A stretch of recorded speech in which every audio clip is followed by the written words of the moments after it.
Hey guys, it is Mike with Become the Night. Welcome back to, well, this is not a anything video, this is a highlights video. If you've been watching this channel at all for the last week, I just got back from Summer NAMM. When I say got back, I mean it ended on Saturday and it was in Nashville, my hometown. I just have no other way of expressing that. I just went to Summer NAMM. Anyway, it was a super cool experience, and special thanks to my buddies at Hosa for sending me there. They got me a pass, they took good care of me. Very, very cool people. So my first impressions at Summer NAMM, I was pretty nervous. This is my first time going to an event like this, so I wasn't sure what to expect. I wasn't sure how to act other than like myself. It's not my first time networking, but I'm typically networking in more intimate environments like hangouts or bars. This felt only slightly more businessy, but it was still a really laid back atmosphere. That and, you know, everyone talks to one another, so if you make a shitty impression with someone, that can get spread around really quickly. From what I understand, Winter NAMM is about 5 times as large, as corroborated by more than one source. Specifically 5 times as large. Now, I am cursed with being a left-handed guitar player. Because of that, I literally could not play any guitars on that entire floor. Trust me, I looked all up and down for a left-handed guitar, and there were so many beautiful guitars I wanted to try out. I would have loved featuring a number of these guys if I could have played any of them, but, you know, c'est la vie. So because of that, if I wanted to try anything out, I had to drag my frickin' guitar with me everywhere. I did not realize this was not typical behavior at NAMM. So at first I just looked like this pretentious asshole, like I'll only play my guitar through your equipment. And no, it's just the fact that I'm left-handed, so I can only play my guitars through your equipment. And friggin' Dylan at the Hosa booth, like, thank you so much for putting up with having to bring my ass in. Apparently, I was just an exhibitor guest, so I couldn't bring my guitar into the show floor by myself. I had to get my buddy Dylan from Hosa to come out and grab me every time I needed to enter that damn floor. But I will say it was definitely worth bringing my guitar everywhere, because getting a feel for these instruments with a certain non-variable, meaning like I'm very aware of my guitar, so I guess you'd call it a constant. That and also playing a left-handed guitar that I am very comfortable with, it made testing out all of the different stuff much easier to really judge for me. I did not realize the variety of booths that were going to be there. This really is the Association for Music Merchants, because man, there's a ton of different stuff. You had everything from, I mean, there was a ton of rock stuff. Guitars absolutely dominate at NAMM, but I mean, you obviously, I had a lot of drummer stuff, some bass stuff as well. Then you had all these classical instruments. You had these smaller booths that were all kinds of crazy stuff. You had live show pyrotechnics, studio audio, live audio, weird niche stuff as well, like almost like pseudoscience type shit. Really, just the breadth of stuff that was there was really cool.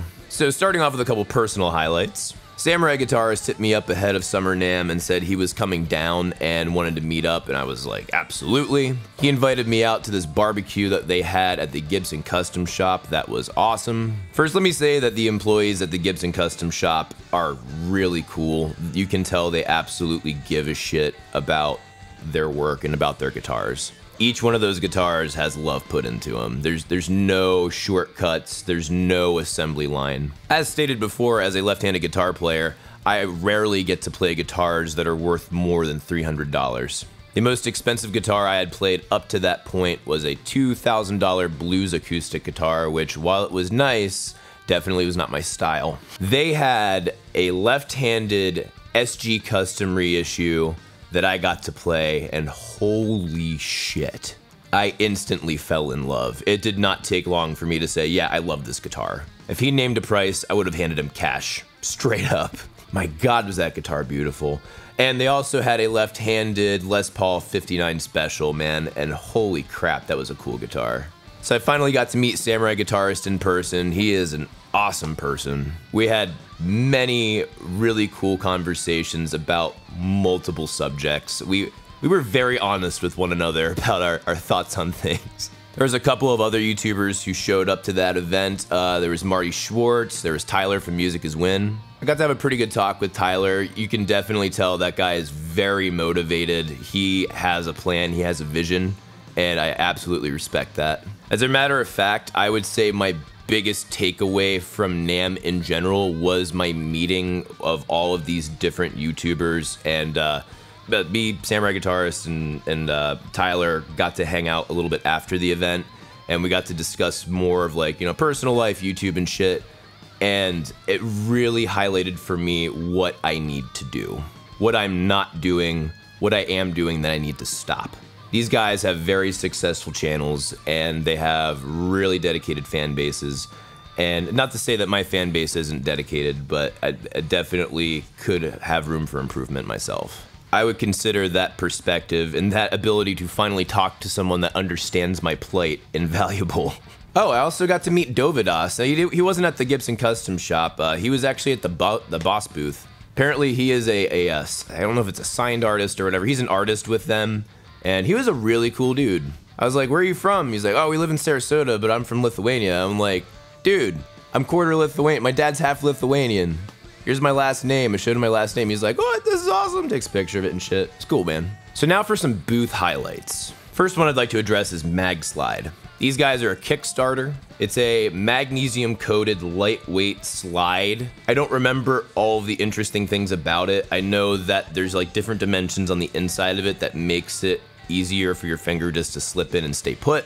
I know that I actually hate playing with slides because they never work for me. I have jumbo frets, I have a very low action profile, and you will always hear it skip up frets instead of be that smooth glide. This slide I had no problems with at all. It sounded completely smooth, I liked the tone, I actually enjoyed playing a slide for once in my life. If you are interested in anything remotely close to that type of style of music, I highly recommend checking them out. I will have a link to the Kickstarter in the description. Please go support them. Their Kickstarter ends Tuesday. They were super nice to me at the booth. They had a great product. Next thing I wanted to highlight is Galaxy Electric Harp. This thing was so bizarre when I saw it, and my first impression was, what is this hippie bullshit? The guy was super nice, very enthusiastic. It's actually really cool because they're 12 independent strings, then you can tune each string to any note you want, basically. Instead of a truss rod, it has some type of iron built into the wood that reinforces the whole thing, so string tension is not an issue. So it's played like a harp where you can strum it and you can do melody lines wherever you want to do melody lines and have chords elsewhere. It's all about how far can your imagination go. And you can play it with a slide, so I was like, man, if I could find out where the harmonics are on these strings, there's a lot of cool stuff you could do with it. And it is an electric harp, so you can actually get some pretty cool guitar sounding tones out of it. Now my next question to him was, what's the price? Because I was about to be like, you're about to be like some artisan bullshit, be like, oh, it's gonna be like $3,000 for one of these. I was actually very surprised. The price is reasonable. I would not say it's cheap by any means, but it's definitely not very expensive. To the point where if I have extra cash at some point, I will consider getting one. If Rob Scallon doesn't have one, I guarantee he would want one. Definitely go check them out. Next highlight I would like to bring up is Laney Amps. I was not familiar with Laney before going to NAMM. Apparently they do have a number of big artists that are signed with them, and that's super cool. I got to play their Ironheart amp because I was basically trying to stay focused on like, okay, what am I actually gonna use here? The Ironheart was the closest thing to the type of sound I would be going for. Surprisingly enough, straight out the box, it captures the sound that I like pretty fucking close. Was it a perfect amp? I don't think so, but especially at the price point of about $900 for the head, that's a great amp. That's the one thing I will say. I think the biggest selling point to me about that Laney amp was the price point. For $900, that's relatively affordable for most people if they're gonna go for a half stack. And man, like it actually had some great tone. If you're looking to upgrade and go from having your shitty little practice amp to an actual rig, take a look at Laney Amps. My last highlight here is Freedman Amps. I did not realize how established of a name Freedman already is. This is my first time encountering them. Wow. My first impression was this tone is awesome. Very round, has a little bit of that growl cut in the mids. And I would say it's like actually in the middle mids, not that high barangy mids that can hurt some people's ears. It was a damn good amp, man. I forget which model I played. It was their 3-channel. And then after a while, I was like, man, this tone is fantastic and the feel on this amp is great. And then I realized the volume's really low. And I'm thinking, how am I getting this much tone and this much response out of this amp at such a low volume? I asked the guy, like, is there an attenuator on this amp so you can juice it up high? He's like, no. I was like, are you fucking serious? There's no compression, no anything. He's like, the only thing we did was run a delay through a different speaker. That's it. I was shocked. The response from that amplifier at such a low volume. I mean, this would have been like practicing in an apartment level, like that quiet. Like, you don't want to disturb your neighbors next door. I was honestly insanely impressed by the Freedman amp. If I have the cash someday to get one of those amps, I absolutely will. It is such a fire tone, insane response. Final thoughts from NAMM. I'm super happy that I went. It'll give me a better perspective of what to prepare for next time and who to keep my eyes out for. It sucked because, you know, half the time I didn't know who I was meeting until after the fact, and I'm like, oh my god, that was that person? I'm really bad at keeping up with names and faces and the celebrity of it. I'm really not much of a celebrity guy. Thank God that Samurai Guitarist is in my life at all. Like, we don't talk all the time, but we talk, you know, fairly regularly on and off. Being able to talk to him about YouTube stuff and musician stuff as like being intertwined, I find so relieving. He's like the guy that gets it, you know? So when you meet a bunch of other people that get it, you have to resist the urge to be like, how do you feel about this? Like, how do you deal with this? Da, da, da, da. Just because like you need someone to validate your experiences. It was super cool. Again, thank you so much, Hosa, for getting me a pass. That was fucking awesome. And thank you guys so much for watching. I will see you in the next video. Rock on!